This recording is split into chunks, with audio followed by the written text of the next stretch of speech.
Aki Hayakawa is a fan favorite amongst the Chainsaw Man community, and for good reason. Bro throws up gang signs, he keeps Denji in check whenever he needs it, and deep down is a man filled with sadness and guilt. He's just like me for real. To understand Aki, I think we need to first look at what happened chronologically in his life. Before he was introduced as this guy who needs to ease up, he was simply a kid who didn't have a care in the world. He had a house, a family, a brother, and then a snowball fight. Seriously though, just on some random day, the Gun Devil decided to ruin Bro's life for good, and when he was going out with his brother and having a snowball fight with him, in one moment he saw his brother going to the house, and then in the next he just saw everything get wiped out. And it's not like there's a chance of survival either, no, like Aki legit blinked and his whole family was gone, with zero trace left of them. After this moment, Aki had nothing but revenge, and so he'd become a devil hunter in hope of killing the Gun Devil himself. However, he'd learned that just seeing him is rare and he's constantly on the move, causing destruction. Through being a devil hunter, he managed to not only contract with the Fox Devil, but also met his first real friend, that being Himeno. Initially, Himeno thought Aki was just a lame-o and he probably was gonna die. However, not only did Aki manage to stay alive, but also bond with Himeno, allowing Aki for the first time to care about something since the events with the Gun Devil. Himeno, in my opinion, represents what Aki would later become in the series, as at first we see him not really caring about anything. Like, besides devil hunter work and killing the Gun Devil, he really has nothing going for him. And even past bonding with Himeno, he locked up the majority of his emotions. But Himeno showed care for Aki, showing that there is still a reason to live besides just killing the Gun Devil. And he'd sadly realize this when Himeno kicks the bucket, dying right in front of Aki. And it's ironic since she was the one constantly telling Aki not to die or get her killed, but in the end she died for him to live.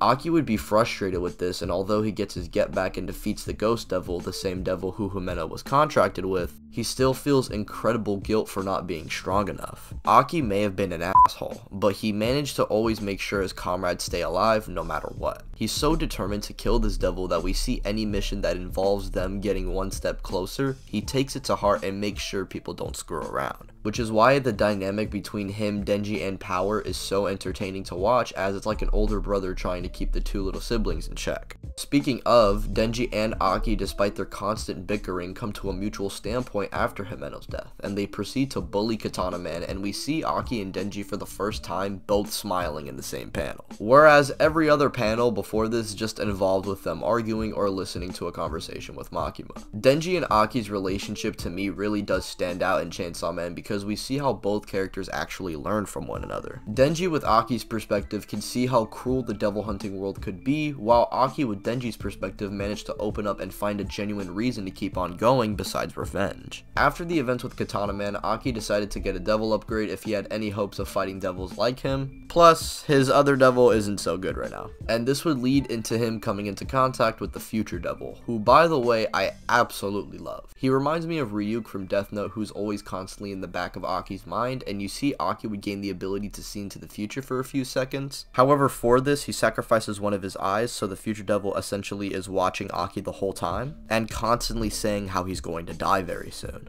Aki, however, keeps this to himself and goes on to help Denji against the likes of Rize. Bro literally disarms her, bruh. And honestly, everything is just looking great right now. We get some new devil comrades, Aki out here saving the goats and doing his job. What's the worst that could happen?